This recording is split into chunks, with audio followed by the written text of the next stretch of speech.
महर्षि दयानंद सरस्वती जी ने सत्यार्थ प्रकाश की रचना की है और इस सत्यार्थ प्रकाश के चौथे समोल्लास का हम सभी स्वाध्याय कर रहे हैं। इसमें पिछले दिनों बताया गया था कि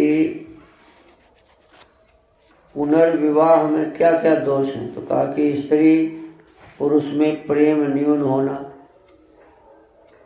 क्योंकि जब चाहे तब पुरुष को स्त्री और स्त्री को पुरुष छोड़कर दूसरे के साथ संबंध कर ले। तो ये नियम बन जाएगी, भाई जल्द तुम दूसरा विवाह भी कर सकते हो।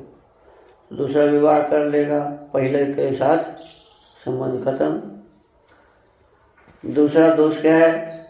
जब स्त्री व पुरुष पति स्त्री मरने के पश्चात दूसरा विवाह करना चाहे तब प्रथम स्त्री के व पूर्व पति के पदार्थों को उड़ा ले जाना।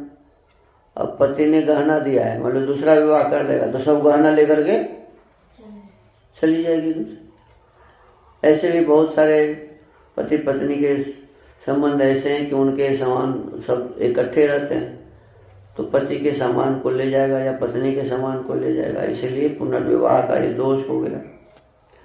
और उनके कुटुंब वालों का उनसे झगड़ा करना। तीसरा दोष है कि बहुत से भद्रकुल का नाम व चिन्ह भी न रहकर उसके पदार्थ छिन्न भिन्न हो जाना। अब पुनर्विवाह बार बार विवाह होता रहे तो उसके कुल की कोई मर्यादा नहीं रहेगी। चौथा है कि पतिव्रत और स्त्रीव्रत धर्म नष्ट हो जाना, माने पति और पत्नी का जो व्रत है, संबंध है, ये नष्ट हो जाएगा। तो इसीलिए पत्नी व्रत और पतिव्रत के धर्म को नष्ट होने के दोष लगेंगे। तो ऐसे दोष न हो, इसीलिए पुनर्विवाह नहीं होना चाहिए। और विशेषकर इसमें बताया कि पीछे बताया कि एक समय में तो दो विवाह होने ही नहीं चाहिए। अत्यंत कोई विशेष परिस्थिति है, कोई विधवा हो गई, विधुर हो गया, तो उसका विवाह हो सकता है, तो उसमें भी सावधानियों की आवश्यकता है। अब आगे कहते हैं कि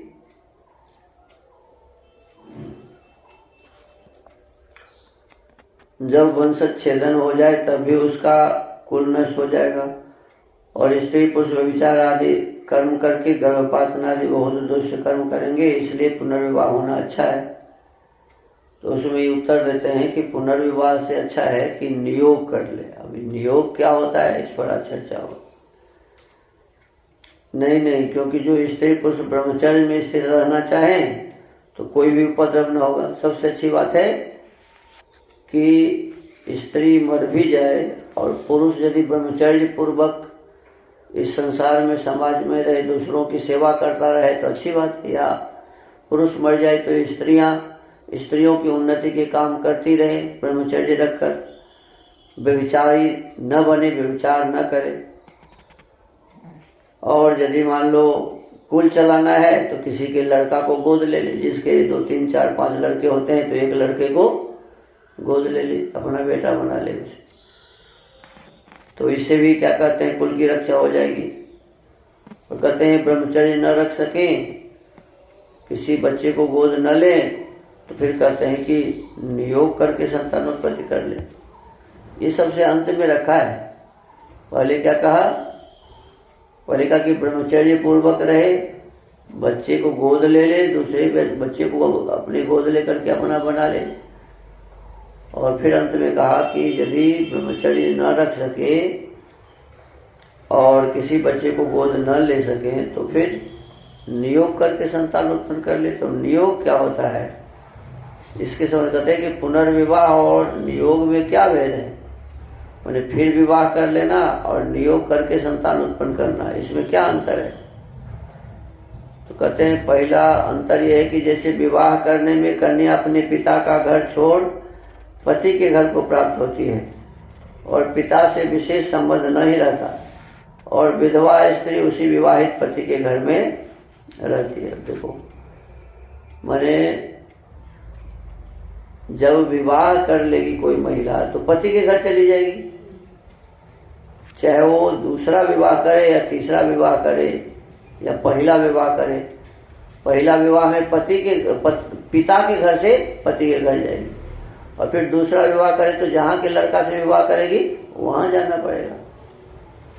तो कहते हैं नियोग जो होता है उसमें ये होता है कि पति के घर में ही, जिस पति के पास है, पति मर गए और यदि वो नियोग से संतान उत्पन्न करेगी तो पत्नी फिर उसी के घर में रहेगी जो पति मरा है, और दूसरे व्यक्ति के माध्यम से वो संतान उत्पन्न करके और उसी पति के घर में रहेगी। दूसरी बात, उसी विवाहिता स्त्री के लड़के उसी विवाहित पति के दाई भागी होते हैं, और विधवा स्त्री के लड़के वीर्यदाता के न पुत्र कहलाते, न उसका गोत्र होता है और न उसका स्वत्व उन लड़कों पर रहता है, किंतु मृत पति के पुत्र बजते, उसी का गोत्र रहता है और उसी के पदार्थों के दाई भागी होकर उसी घर में रहते हैं।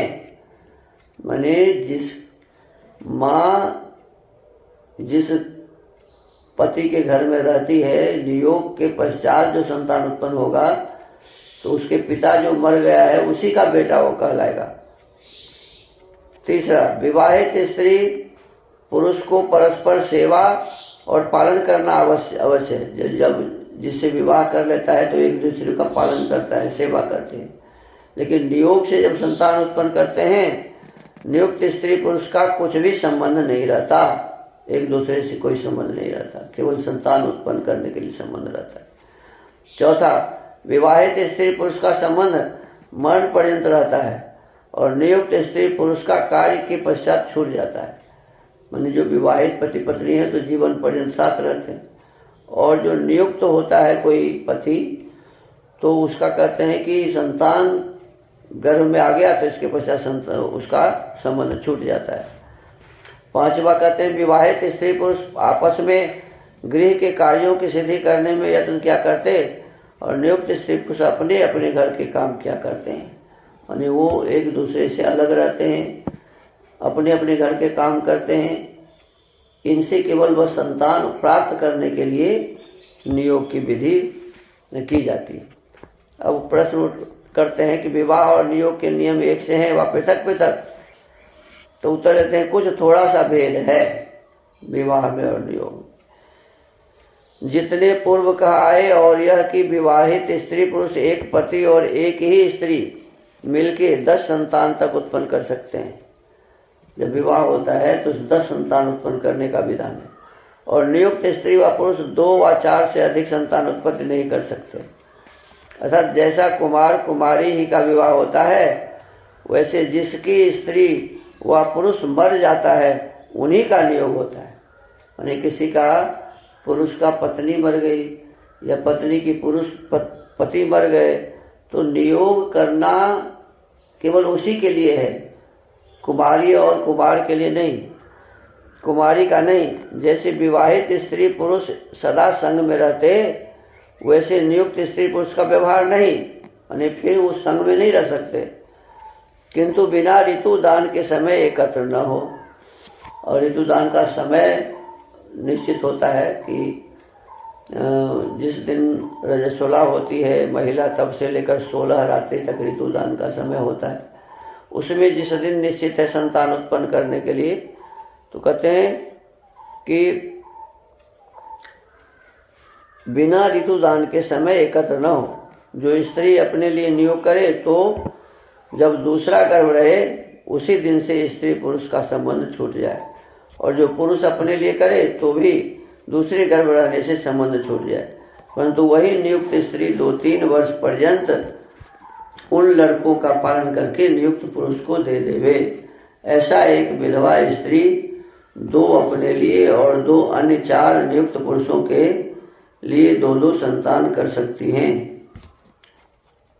और एक मृत स्त्री पुरुष भी 2 अपने लिए और 2-2 अन्य 4 विधवाओं के लिए पुत्र उत्पन्न कर सकता है। ऐसे मिलकर 10-10 संतान उत्पत्ति की आज्ञा वेद में है। वेद के मंत्र को यहाँ देते हैं। ऋग्वेद का मंडल 10 सूक्त 85 का मंत्र 45। इमाम त्वमिंद्र बीठ्वा सुपुत्रां सुभगां केणो दशास्यां पुत्रानादेहि पति में का दशन विधि, हे मिध्व इंद्र,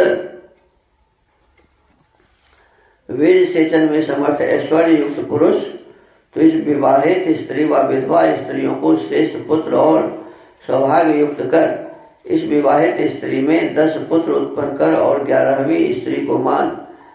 हे स्त्री, तू भी विवाहित पुरुष व नियुक्त पुरुषों से 10 संतान उत्पन्न कर और 11वें पति को समझ। इस वेद की आज्ञा से ब्राह्मण, क्षत्रिय और वैश्य वर्णस्थ स्त्री और पुरुष 10-10 संतान से अधिक उत्पन्न न करे, क्योंकि अधिक करने से संतान निर्बल, निर्बुद्धि, अल्पायु होते हैं और स्त्री तथा पुरुष भी निर्बल, अल्पायु और रोगी होकर वृद्धावस्था में बहुत से दुख पाते हैं। तो इस प्रकार से विशेष परिस्थिति में नियोग का विधान है। जब पति रोगी हो या पत्नी रोगी हो या पति मर गए हो, पत्नी मर गए हो और राजकाज कुल खानदान चलाने के लिए संतान की आवश्यकता है, तो ऐसे विशेष परिस्थिति में ये संतान उत्पन्न करने का विधान है। तो अब आज के इस सत्यार्थ प्रकाश स्वाध्याय के क्रम को यहीं विराम देते हैं। ओम।